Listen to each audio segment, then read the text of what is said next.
नमस्कार दोस्तों, स्वागत है आपका हिंदी नॉलेज शो में। तो दोस्तों, जैसा कि आप जानते हैं कि सिपरी की रिपोर्ट का इंतजार हमें हर साल रहता है, क्योंकि सिपरी साल में 2 बार अपनी रिपोर्ट जारी करता है। एक तो दुनिया के सबसे शक्तिशाली देशों की, और दूसरी दुनिया के तमाम देशों के मिलिट्री बजट की। और पूरी दुनिया में अगर आप देखेंगे तो सिपरी की रिपोर्ट सबसे ज्यादा इंडिपेंडेंट मानी जाती है और सबसे ज्यादा सटीक भी मानी जाती है, खास करके मिलिट्री बजट के मामले में। वो क्यों? क्योंकि दुनिया भर के तमाम देश है ना, चाहे कोई भी हो, सब अपने मिलिट्री बजट में चीजें छुपाते हैं। ऐसे में सिपरी क्या करता है कि दुनिया भर के मिलिट्री की तमाम तरह के जो एसेट होते हैं, इसके अलावा जो उन्होंने मिलिट्री पर खर्चा किया है, उन सबको एवेल्यूट करता है और एक बिल्कुल रफ सा एस्टिमेट बता देता है जो बिल्कुल रियलिटी के आसपास होता है। और इसीलिए तमाम तरह की जितनी भी मीडिया होती हैं, सभी इसी डाटा का इस्तेमाल करती हैं। लेकिन इस बार सिपरी ने भारत का और इसके अलावा क्वाड देशों का, यानी कि अमेरिका, जापान, ऑस्ट्रेलिया का जो मिलिट्री बजट बताया है, उसने चीन पाक के घर में कलेश करवा दिया है, क्योंकि सिपरी ने आंकड़े ही कुछ ऐसे जारी कर दिए हैं।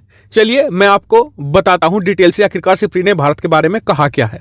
लेकिन उससे पहले मैं आपको कुछ आंकड़े दिखाना चाहता हूं। ये मेरे बारे में है, स्क्रीन पर आप देखिए। हमारे चैनल पर वीडियो देखने वाले लोग करीबन 65% लोगों ने सब्सक्राइब ही नहीं किया है। इसके अलावा सिर्फ 35% लोग हैं जिन्होंने सब्सक्राइब किया हुआ है। सोचिए, अगर 65% लोग भी सब्सक्राइब कर लें, या इनमें से आधे भी कर लें, तो हम 1 मिलियन तो चुटकियों में क्रॉस कर जाएंगे। आप में से ज्यादातर लोगों को पता भी होगा सब्सक्राइब कैसे करते हैं, लेकिन जो लोग यूट्यूब पर नए हैं उन्हें बता भी दो। स्क्रीन पर आप देख सकते हैं वीडियो, जो नीचे लाल कलर का बटन है, बस उसे दबा देना है आपको, और साथ में साइड में जो आपको 1 घंटे का बटन है, इसमें ऑल कर देना है। इससे होगा बस इतना कि जैसे ही वीडियो आएगी, अपलोड होगी, तुरंत आपके पास एक मैसेज आ जाएगा। बस इतना फायदा होता है इसका। तो चैनल को जरूर सब्सक्राइब कीजिएगा। जिन लोगों ने सब्सक्राइब करके रखा हुआ है उनका तो दिल से धन्यवाद। चलिए वीडियो को शुरू कर लेते हैं। तो दोस्तों, जो सिपरी की रिपोर्ट आई है उसका सबसे पहला हाईलाइट है चाइना। दरअसल सिपरी ये कहता है कि चाइना का एम था कि इस साल उसका मिलिट्री बजट हर हाल में $300 बिलियन के पार चला जाना चाहिए, लेकिन चीन ये करने में नाकाम हुआ है। यह भी बताया सिपरी ने कि चीन बता तो रहा है कि उसका मिलिट्री बजट 280-290 बिलियन है, लेकिन यह वास्तविकता नहीं है। चीन दुनिया को गुमराह कर रहा है। चीन का जो एक्चुअल मिलिट्री बजट है वो $252 बिलियन है। और इसके अलावा एक हाईलाइट पॉइंट यह भी है कि चीन अब तक अपने मिलिट्री बजट का ज्यादातर हिस्सा खर्च कर रहा था रिसर्च में, हथियारों के डेवलपमेंट में, लेकिन अब चीन हथियार खरीदने में भी अच्छा खासा पैसा खर्च कर रहा है। उसका कारण यह है कि चीन के जो रिसर्च एंड डेवलपमेंट प्लान है वो फेल हो रहे हैं, जैसे कि J-20 फेल हो गया। इसके अलावा जो उनका JF-17 थंडर था, जो पाकिस्तान के लिए बनाया था, वो भी काफी हद तक फेल ही हो चुका है आज की तारीख में। तो ऐसे में चीन के लिए दोहरा झटका है। पहला तो इसलिए क्योंकि वो क्वाड को टक्कर देने के लिए अपना मिलिट्री बजट $300 बिलियन करना चाहता था, लेकिन उसमें नाकाम रहा है।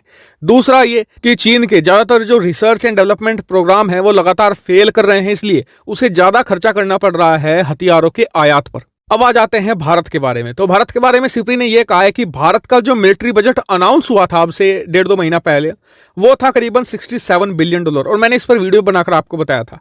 लेकिन सिपरी बताता है कि भारत एक्चुअल में खर्च करेगा $73 बिलियन, यानी कि बताए गए बजट से $6 अरब ज्यादा। इसका कारण यह है कि चीन के साथ तनाव बढ़ रहा है, तो ऐसे में भारत यहां पर बजट से भी ज्यादा एक्स्ट्रा खर्च करके अपनी मिलिट्री माइट को स्ट्रेंथ कर रहा है। सिपरी की रिपोर्ट में सबसे अच्छी चीज यह बताई गई है कि भारत अब ज्यादा से ज्यादा हथियार लीज पर ले रहा है, यानी कि किराए पर ले रहा है, उन्हें खरीद नहीं रहा है। उसका कारण यह कि भारत यहां पर खुद हथियार बना रहा है, जो अगले 2 साल, 3 साल, 4 साल में बनकर तैयार हो जाएंगे।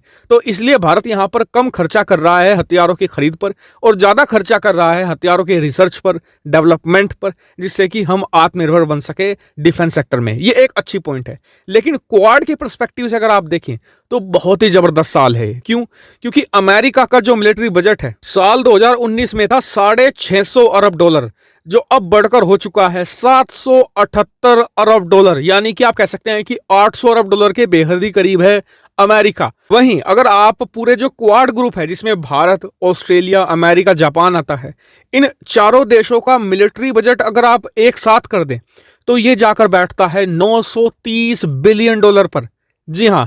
और अगर आप दूसरी तरफ चीन, पाकिस्तान, रूस, तुर्की, इन सभी का मिलिट्री बजट अगर आप जोड़ भी दें तो ये मुश्किल से $340 अरब पर जाकर बैठता है। तो इससे आप समझ सकते हैं कि भविष्य में किन देशों की जो मिलिट्री पावर है वो बढ़ने जा रही है। जबकि आप ये बात भी ध्यान रखिए कि भारत और अमेरिका की जो इकोनॉमी है कोरोना की वजह से सबसे ज्यादा नुकसान में गई है, इसके बावजूद ये मिलिट्री बजट बढ़ा है। और जो चीन है उसकी इकोनॉमी को इतना नुकसान नहीं हुआ है। तो सोचिए जब इकोनॉमी दोबारा पटरी पर लौटेगी तब तो भारत अमेरिका आगे लगा देंगे। हालांकि कई लोग कहेंगे कि जी कोरोना चल रहा है तो भारत को क्या इतना मिलिट्री पर खर्च करना चाहिए। तो आपको बता दूं कि जो कोरोना है ना, इसका पैसे से लेना देना है ही नहीं। अब अमेरिका को देखिए, किसी देश के पास अमेरिका से ज्यादा पैसा है? नहीं। वहां भारत से दुगनी से भी ज्यादा मौतें हुई हैं। आप चाहे यूरोपियन देशों की हालत देख लीजिए, क्या उनके पास पैसों की कमी है? नहीं, फिर भी उनकी हालत खराब हुई है। तो इसका पैसे से लेना देना नहीं है, इसके कारण कुछ और हैं, उस पर कभी और चर्चा हो सकती है। हालांकि आपका क्या मानना है इस पर कमेंट करके जरूर बताएगा। साथ ही वीडियो को शेयर कीजिएगा और चैनल को सब्सक्राइब करना बिल्कुल भूलेगा। Thank you for watching video.